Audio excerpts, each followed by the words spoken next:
Assalamualaikum warahmatullahi wabarakatuh. Selamat pagi, salam sejahtera untuk kita semua. Bertemu lagi dengan saya Sri Utami Wardaningsi dari SMA Negeri 1 Gunung Sindur. Di pertemuan kali ini kita akan membahas tentang ekonomi syariah, yaitu pelajaran ekonomi di kelas 10. Kita ke slide berikutnya. Di sini kita juga akan membahas tujuan pembelajaran dari mata pelajaran ekonomi syariah. Yang pertama yaitu siswa memahami prinsip ekonomi Islam. Lalu siswa juga memahami perbedaan antara ekonomi Islam dan konvensional. Lalu siswa juga diharapkan mengetahui praktek transaksi yang dibolehkan dan diharamkan dalam ekonomi syariah. Dan yang terakhir adalah siswa memahami istilah-istilah yang ada dalam ekonomi syariah. Lanjut, di Islam kita mengenal ada pembahasan tentang akidah, tentang syariah, dan tentang akhlak. Di kesempatan kali ini kita hanya membahas tentang syariah yang ada tanda panah berwarna merah. Itu yang akan kita bahas untuk kali ini, di pertemuan kali ini. Yaitu kita akan bahas tentang syariah yang ada hubungannya dengan muamalah, lalu yang ada hubungannya dengan hubungan publik, yang bersifat internal. Kita hanya membahas ekonomi karena kita belajar ilmu ekonomi syariah, yaitu di perdagangan, keuangan, dan industri. Di sini mulai lanjut ke materi pengertian dari ekonomi Islam. Ekonomi Islam adalah ilmu yang mempelajari perilaku ekonomi manusia yang perilakunya diatur berdasarkan aturan agama Islam. Kita sudah mempelajari tentang sistem ekonomi dan kita mengetahui ada 3 sistem ekonomi, yaitu pertama sistem ekonomi sosialis, komunis, tidak ada kepemilikan pribadi melainkan kepemilikan bersama. Lalu kemudian sistem ekonomi kapitalis atau ekonomi negara. Di sini negara memegang kendali utama ekonomi, kapitalis campuran, lalu sistem ekonominya sesuai dengan mekanisme pasar. Lalu berikutnya adalah sistem ekonomi Islam. Sistem ekonomi Islam selalu berdasarkan prinsip Islam, yaitu prinsip halal, adil, seimbang, dan membahas tentang posisi harta. Selanjutnya, saya akan juga memberikan slide tentang perbedaan ekonomi syariah dan ekonomi konvensional. Dilihat dari pengertiannya,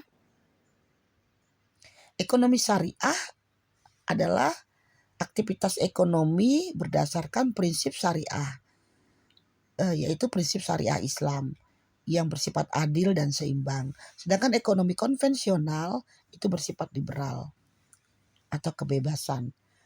Kalau ditinjau dari tujuannya, ekonomi syariah orientasinya adalah dunia akhirat dan kesejahteraan umat. Sedangkan kalau di ekonomi konvensional orientasinya adalah dunia dan kesejahteraan pribadi. Kalau dilihat dari sumber ekonomi syariah selalu berdasarkan Al-Quran dan hadis. Sedangkan ekonomi konvensional berdasarkan pemikiran manusia dari berbagai teori-teorinya. Dilihat dari kepemilikan harta, ekonomi syariah menganggap bahwa harta adalah kepemilikan titipan Tuhan atau titipan Allah. Sedangkan ekonomi konvensional, kepemilikan harta adalah milik pribadi. Yang terakhir adalah dilihat dari pengambilan keuntungan. Di ekonomi syariah pengambilan keuntungan namanya bagi hasil atau mudorobah. Sedangkan di ekonomi konvensional itu namanya adalah bunga. Satu lagi, hak harta. Dilihat dari hak harta adanya zakat, infak, dan sedekah. Sedangkan di ekonomi konvensional tidak ada pembagian hak harta. Berikutnya, di sini kita bahas tentang jual beli terlarang yang bersifat haram. Jual beli terlarang baik barang maupun jasa yang diharamkan dalam agama Islam dipelajari dalam ekonomi syariah. Yang dilihat dari haramnya itu dilihat dari zatnya, lalu selain zatnya atau bukan zatnya, dan tidak sah akadnya atau perjanjiannya. Jual beli terlarang, baik barang maupun jasa, bisa dianggap haram apabila zatnya mengandung unsur babi, mengandung unsur khamr atau miras dan narkoba. Dia juga mengandung unsur bangkai dan mengandung unsur darah. Lalu kemudian selain zatnya itu bisa kita lihat ada 6 perkara yang dianggap haram dalam peristiwa jual beli barang dan jasa. Yaitu pertama adalah tadlis, bersifat penipuan, goror atau tidak jelas, lalu kemudian riba, lalu kemudian riswah atau suap, maisir atau judi, dan yang terakhir adalah itikar atau menimbun. Yang terakhir yaitu tidak sah akadnya atau perjanjiannya. Jadi tidak terpenuhinya syarat dan rukun jual beli yang menyebabkan suatu peristiwa jual dan beli barang dan jasa dianggap haram atau terlarang. Berikut kita bahas berikut satu persatu, yaitu pertama adalah penipuan. Ini dilihat dari sifat, yang dilihat dari bukan zatnya. Yaitu pertama penipuan atau tadlis. Penipuan atau tadlis terjadi dalam 4 hal, yaitu penipuan jumlahnya, kuantitasnya, penipuan dalam mutu barangnya atau kualitasnya, penipuan dalam harga maupun dari waktu penyerahan. Jadi di sini ketentuannya adalah jumlah barang, jumlah barangnya dikurangi ukuran timbangannya, lalu mutu kualitasnya disamarkan atau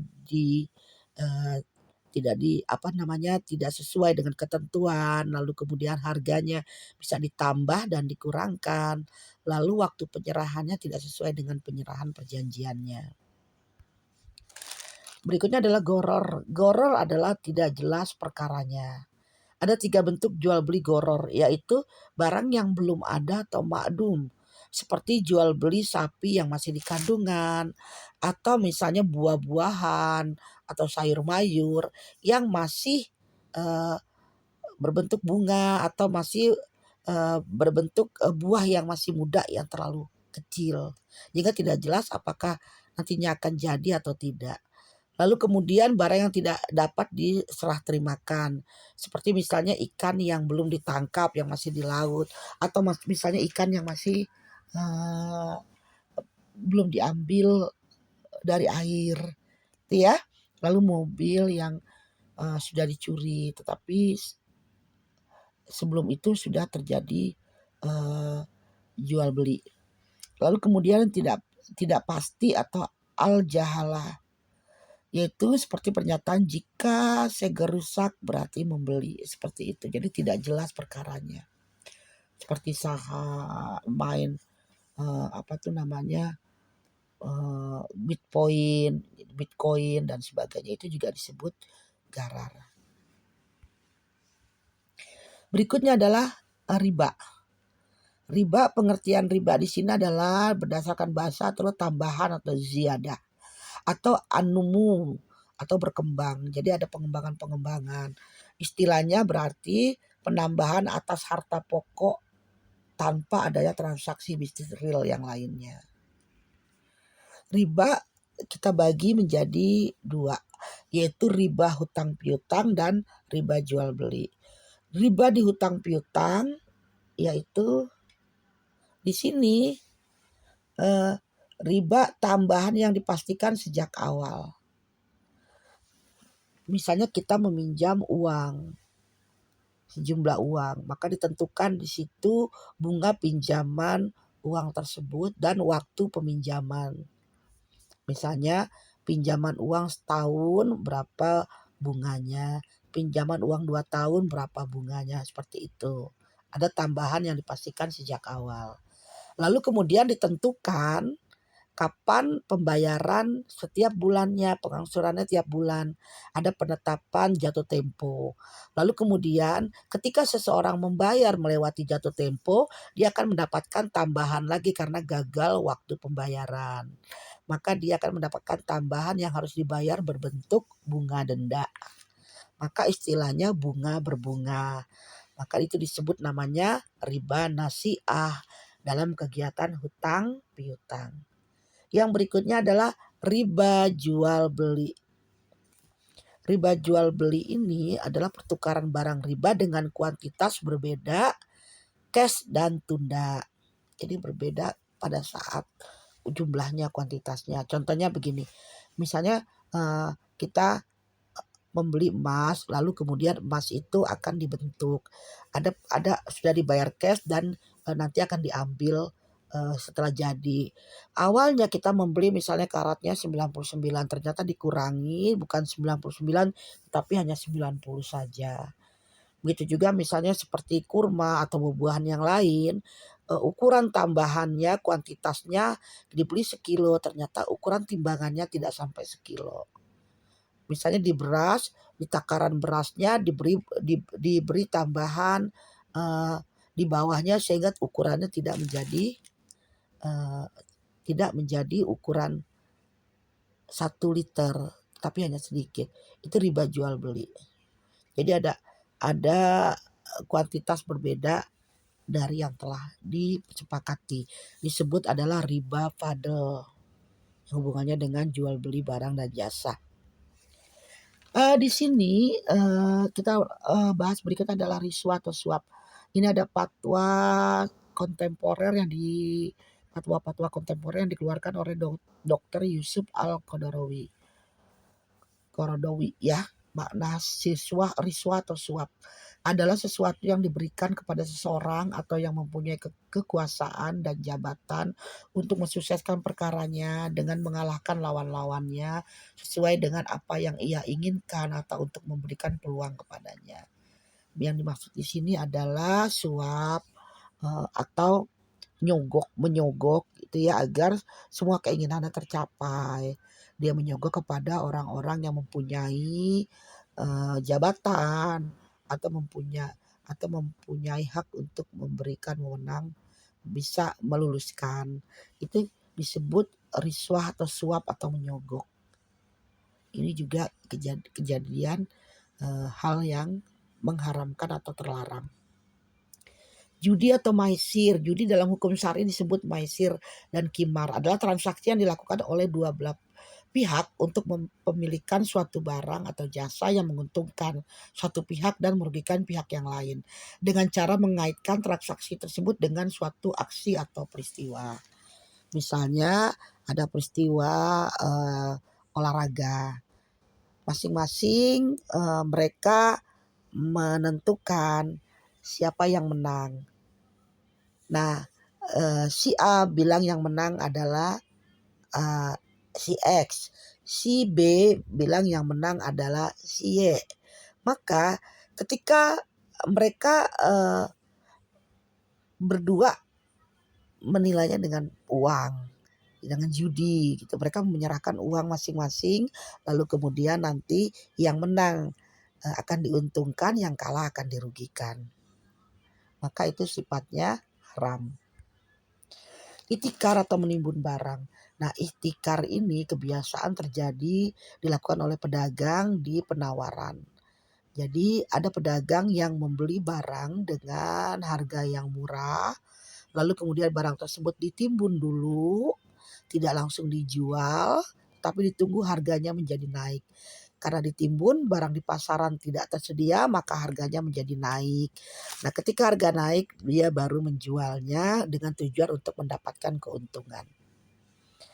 Nah, ternyata ihtikar atau menimbun barang itu hukumnya haram, karena dalilnya adalah tidaklah menimbun barang melainkan para pendosa, menurut riwayat Muslim. Nah, yang terakhir adalah jual beli yang tidak lengkap akadnya. Rukun dan syarat jual beli ada 3, yaitu penjual dan pembeli sebagai subjek, barang yang diperjualbelikan sebagai objek, dan ijab kabul atau kesepakatan. Bainah adalah jual beli dengan angsuran lalu dibeli kembali oleh orang yang sama secara cash dengan harga yang lebih rendah dari pertama. Hukumnya haram karena penipuan. Nah, ini biasanya terjadi di pembelian rumah, tanah, kendaraan dan sebagainya, yang bersifat angsuran dicicil di balik nama. Terima kasih, sampai di sini. Nah, pertemuan kita kali ini kita akan bertemu di bahasan yang berikutnya. Assalamualaikum warahmatullahi wabarakatuh.